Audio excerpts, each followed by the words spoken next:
Halo, nama gue Reva, umur gue 25 tahun. Sekarang kesibukan gue kuliah sama paling ada project di band. Ceritain dong, uh, awal mula lo bisa kerja di Jepang gimana? Awal mulanya itu kayak link dari Om. Jadi pas yang kata itu pas lagi lebaran, gue ditawarin kerja di sana. Sampai akhirnya gue kira tuh awalnya bercanda. Terus setelah balik dari lebaran, nggak taunya diseriusin tuh ternyata di situ. Ya udah, akhirnya gue sempat mikir seminggu dulu sebelum akhirnya gue ambil. Ya udah, akhirnya gue ambil untuk kerja di Jepang.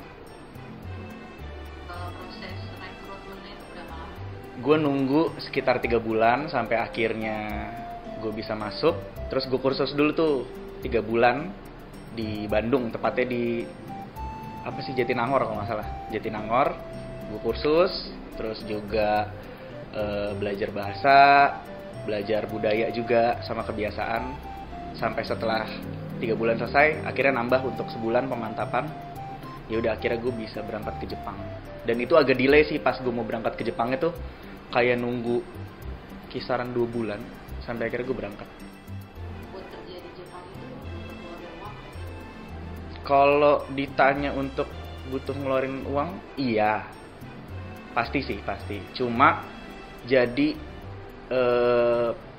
ada uang yang dikeluarin, tapi tuh kayak ibarat katanya tuh si uang ini tuh dipakai untuk tiket lo berangkat ke sana, istilahnya si tiket pesawatnya ini. Terus ada lagi sih yang ngeluarin kayak biaya selama gue tinggal asrama di sana, dibilang lah di Bandung, paling kayak makan gitu-gitu sih. Tapi ya keluarin biaya lumayan sih, gede, 15 juta. Jadi itu ibaratnya emang itu untuk tiket pulang pergi gue di Jepang gitu, Jepang Indonesia. Lo di sana kerja jualan apa? Di sana itu di bidang pertanian. Jadi yang gue pelajarin selama kursus itu ya itu, bidang pertanian, kayak bercocok tanam, nyangkul, ngebuat benih sampai akhirnya jadi benih gitu, maksudnya kayak gitu-gitu sih. Tapi yang diutamain ya itu tetap bahasa.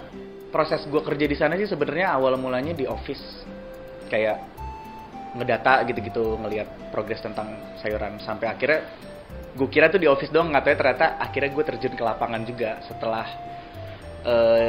panen. Oh by the way, itu panennya kayak sayur-sayuran gitu. Akhirnya gue ya ujung-ujungnya kerja di ladang juga. Di sana gue nanam tuh kayak apa ya, sawi putih.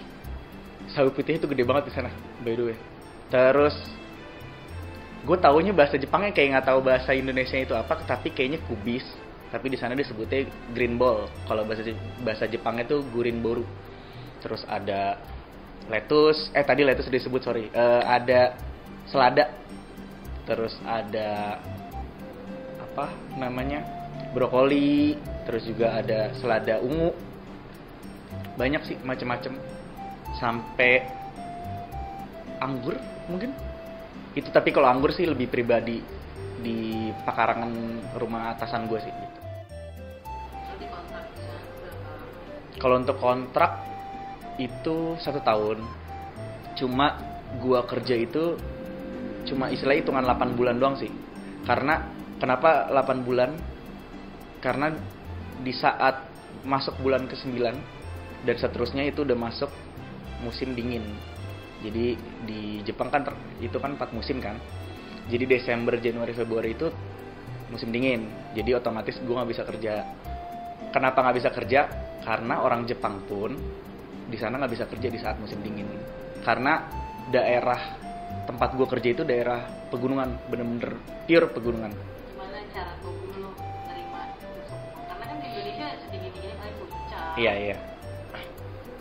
Fun fact-nya lagi, gue suka dingin. Kedua yaitu kalau untuk penyesuaian gue butuh waktu seminggu sih, parah. Jadi lucunya gue seminggu tuh nggak mandi sama sekali karena sedingin itu, nggak kuat gitu. Sampai akhirnya pas gue mau mandi gitu, ada cerita lucu. Terus gue kan lagi mandi terus tiba-tiba kayak ngelihat di kaki gitu kan, lagi bersihin. Pas gue ngeliat kok ada bintik-bintik merah, gue bilang gitu kan. Pas gue mikir ini apa, gatal atau gue alergi atau apa. Kayaknya nggak mungkin sih kalau gue alergi dingin. Ternyata pas akhirnya gue gosok itu hilang, ternyata itu darah beku. Seserem itu karena ya itu sebenarnya manusia itu setahu gue manusia normal bisa menyesuaikan badan di suhu, bukan di suhu sih, di tempat, di cuaca lain tuh butuh waktu seminggu sih. Akhirnya gue juga butuh waktu seminggu juga untuk penyesuaian sih, sampai akhirnya gue terbiasa gitu. Selama setahun lo di Jepang, menurut lo Jepang itu seperti apa? Jepang itu salah satu, setelah gue datengin ya, gue bukan kota sih, negara favorit gue banget menurut gue. Kenapa? Karena seaman itu, setentram itu. Yang paling penting sih kenapa gue bilang setentram itu, karena tipikal orang Jepang itu menghargai kepentingan masing-masing sih. Kayak ya lu punya kepentingan ya udah, jangan ganggu kepentingan orang lain, kayak gitu sih. Yang gue paling suka itu banget. Terus sama kalau budaya gue suka, tapi yang paling penting seasri itu di sana, kayak tenang, aman, kayak gitu-gitu deh. Seru banget, gue suka banget Jepang. Hal yang paling lo kangenin dari Jepang? Yang gue kangenin kerjanya, cuma kan kerja gue gokil ya, dimulai dari jam 2 pagi selesai sampai jam 5 sore. Cuma yang ya itu yang bikin kangen sih.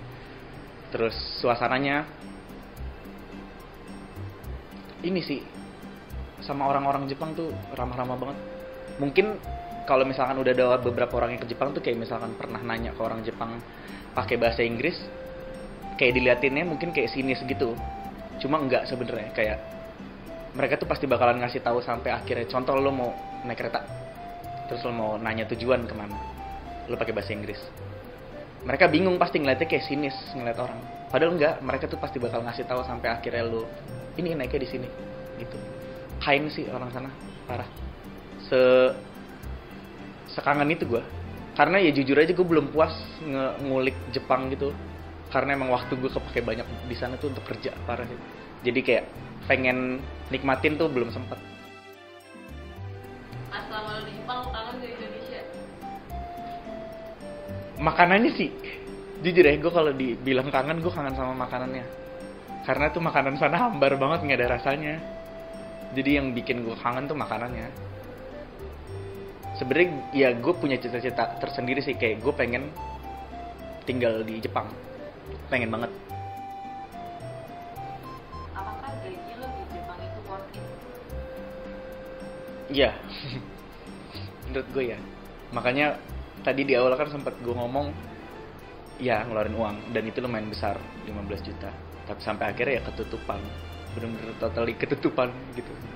Jadi kalau ditanya worth it atau enggak, sangat worth it. Kalau menurut gue sih kayaknya yang paling pertama itu sebenarnya mental sih. Mau dikerja di bidang apapun, mental yang paling utama. Karena lu ya dari mental kita bisa ngelihat kayak lu budaya lu beda di Indonesia sama di Jepang, kebiasaannya beda. Kayak yang lu biasa teriak-teriak di rumah, tapi lu nggak bisa ngelakuin itu di Jepang. Terus apalagi ya, sama ini sih, yakin lu bener-bener serius atau enggak istilahnya. Tapi menurut gue kalau misalkan lu udah ambil keputusan itu sih, menurut gue serius. Cuma tolong diseriusin lagi, maksud gue gitu sih. Intinya pesannya sebenarnya sih itu, saling menghargai satu sama lain aja sih sebagai manusia. Jangan ganggu kepentingan orang lain. Subscribe to like. Jangan lupa di subscribe sama di like. Jangan lupa ditonton. Menarik sih temanya, kayak gini-gini, seru. Thank you. Arigatou gozaimashita.